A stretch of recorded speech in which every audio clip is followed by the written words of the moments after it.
Интерпелации за председателот на Собранието Африм Гаши и за министерот за локална самоуправа Иван Стоилковиќ најави председателот на СДСМ веднаш по враќањето од одмор на пратениците. Работењето на Гаши, како што рече Филипче, ќе се преиспитува поради кршење на деловникот во неколку наврати. Ќе го поддржат и барањето на ДУИ да се формира анкетна комисија за инцидентот со министерот Стоилковиќ по седницата за реконструкција на влада. Собранието е претворено во гласачка машинерија, воопшто не се почитува како институција. Деловникот често се прекршува, се носат закони по скратена постапка преку разни процедурални игри, нашите предлози не се ставаат на дневен ред. Ние ќе продолжиме да се бориме со сите демократски и парламентарни механизми и ќе бараме одговорност од носителите на јавни функции.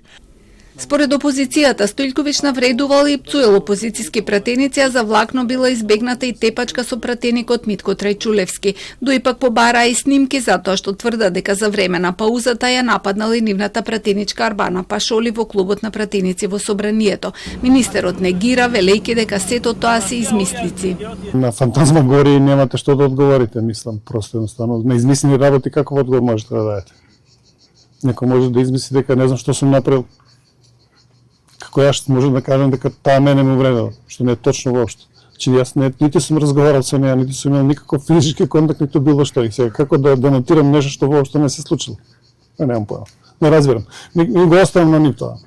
Опозицијата најави дека со сите демократски механизми ќе го блокира законот за Скопје, европска престолнина на културата. На денешната средба со новинарите Филипче рече дека очекува голема економска криза есенва. Нискиот водостој на Дунав според него ќе влијае на цената на струјата, а поради војната во Иран ќе расте и цената на горивата. Го нарече чиста импровизација и задоснета реакција и начинот на кој владата се справува со загадувањето на водата во Гостивар, а отвори дополнително прашање дали некој ги проверува бунарите кај Вардар и Лепенец, чија вода се слева во Рашче.